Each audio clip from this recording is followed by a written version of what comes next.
$70,000. That's the absurd fine they slapped on me for trying to sell a lakefront cabin that wasn't even in their HOA's jurisdiction. It felt like pure insanity, but I was caught right in the middle. They thought their wealth and influence could crush anyone who dared push back. They had no idea the courtroom battle would unearth years of hidden scandals, leaving the entire HOA board reeling. I walked away unscathed, while the HOA was hit with a verdict nobody saw coming: 20 years behind bars. How did a simple real estate dispute spiral into a landmark ruling? The revelations will chill you to the bone. And when the ugly truth came to light, Margaret wished she'd never crossed me. 3 months ago, my world collapsed when my mom was diagnosed with stage 4 lung cancer. Insurance wouldn't cover the treatments, and we were facing $80,000 in medical bills. That's when I decided to sell the only asset I owned, a weathered cabin on Pine Lake, inherited from my grandpa William 5 years ago. Built in 1972, it sat on 2 acres of prime waterfront, about 30 minutes from town. Grandpa always bragged about choosing the spot himself, carefully marking every boundary. "James," he'd say with a knowing smile, "this place is my sanctuary, and it'll be yours too."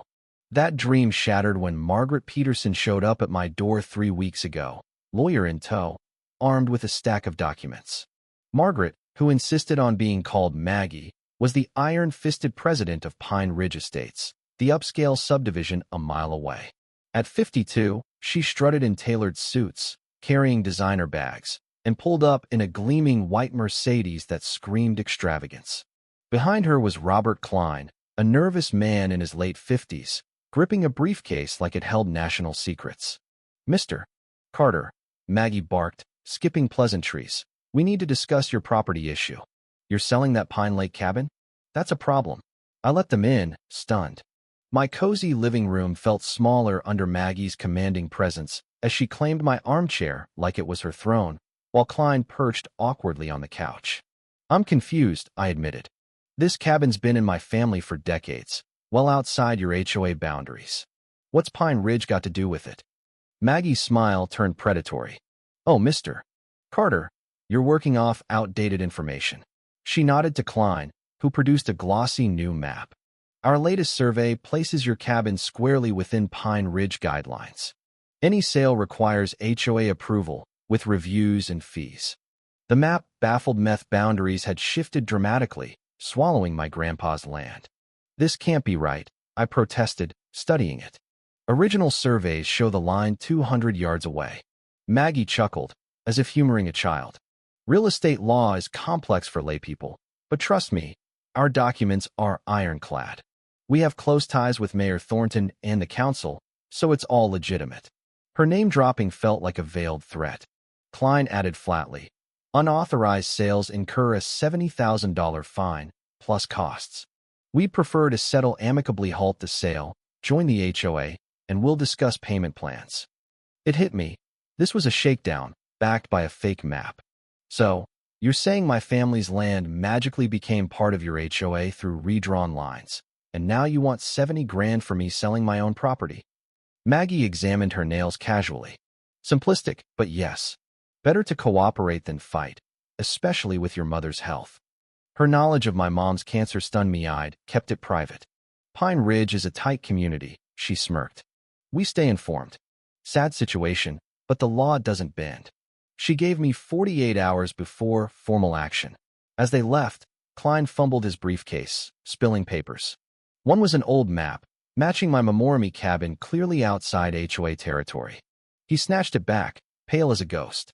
That night, I couldn't sleep. Grandpa's stories gnawed at me. At 3 a.m., I drove to the cabin with a toolbox. A flashlight revealed odd basement wiring, extra conduits, and dusty boxes. Grandpa wasn't just a nature lover, had been a federal land surveyor for 30 years, obsessive about precision. Behind a false panel in the basement, I found a hidden room. Cabinets stuffed with old maps, deeds, and 1972 agency letters, plus monitors and recorders tied to a solar-powered security system with hidden cameras I'd never noticed. Accessing the footage felt like unlocking classified files. Last week's clips showed Maggie trespassing on my property with a tape measure and GPS before her visit. Earlier, Klein argued heatedly lakeside with a stranger, their tension clear despite muffled audio. Grandpa's original survey confirmed it. The cabin was on federally leased land for 99 years, exempt from local HOAs. As I copied files, a car pulled up. It was my neighbor, Sarah Mitchell, a 40-something accountant from down the road, looking nervous. "James, I saw your truck. I heard about Peterson's visit. The HOA's been scamming others too." Inside, she spilled everything. 3 months ago, they targeted old Mr.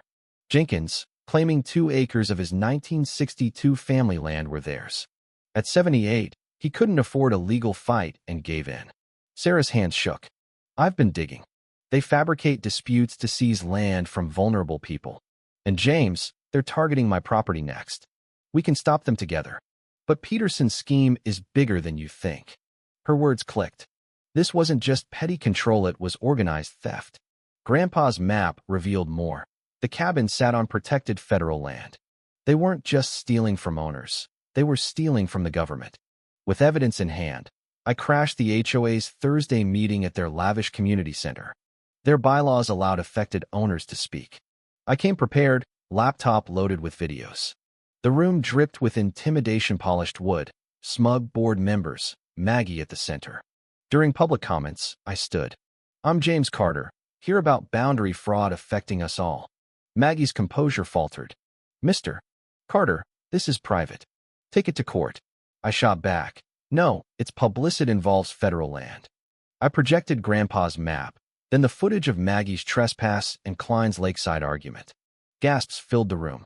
Maggie snapped. "Surveillance is illegal." Klein muttered. "Discrepancies need review." Then Mr. Jenkins stood. "They stole my 2 acres with lies." Others joined in. "Henderson lost half an acre. Johnson paid $15,000 for a trespassing deck." A pattern of extortion emerged. Maggie exploded. "You're misled. Our ties to Mayor Thornton ensure legitimacy." But suspicion grew. Sarah stood, folder in hand. "I'm Sarah Mitchell, CPA. The HOA's boundaries are just the start. Their finances scream fraud." She shared spreadsheets. For $100,000 in annual revenue, but $2.8 million funneled through 47 shady deals tied to Klein Holdings. Klein's law license? Suspended for fraud. He stammered excuses. Sarah continued. $800,000 funded Maggie's yacht, condo, and offshore accounts. Maggie threatened. "Your property violations could end our leniency." Sarah didn't flinch. "I've been feeding the FBI for months on this laundering racket. $15 million from drugs through HOAs in 3 states. Chaos erupted. Sarah detailed threats, creeps near her kid's school, a break-in at her office. Photos showed Maggie with shady figures linked to cartels. Detective Larson entered. FBI, financial crimes. 2-year investigation. Carter's cabin was a federal honeypot, set up by his grandpa, an undercover agent. Surveillance caught their every move. Arrests loomed: racketeering, laundering, conspiracy. But sirens wailed as warrants were executed. A twist. Judge Thornton issued an injunction, demanding a hearing. The morning court was a media circus. Larson warned Thornton was dirty, bribed. The stranger from the footage, Harmon, ranted about federal overreach. But the doors burst open. Assistant U.S. Attorney Laura Chun took over. Judge Thornton's implicated $800,000 in bribes, meetings with defendants. He's recused and arrested. Chun revealed $15 million laundered from drugs, plus a murder plot, Jenkins' accident, and a CPA's arson death. My grandpa, an undercover legend, had baited land thieves with the cabin. Sentences followed.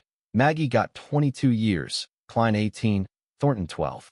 I received a $50,000 reward, and the cabin was preserved. Debates still rage. Are HOAs unchecked tyrants enabling corruption, or vital for community order, unfairly maligned? My fight exposed how power preys on the vulnerable, sparking reform calls. Yet some defend the system, arguing oversight stifles communities. Justice prevailed, but the controversy lingers.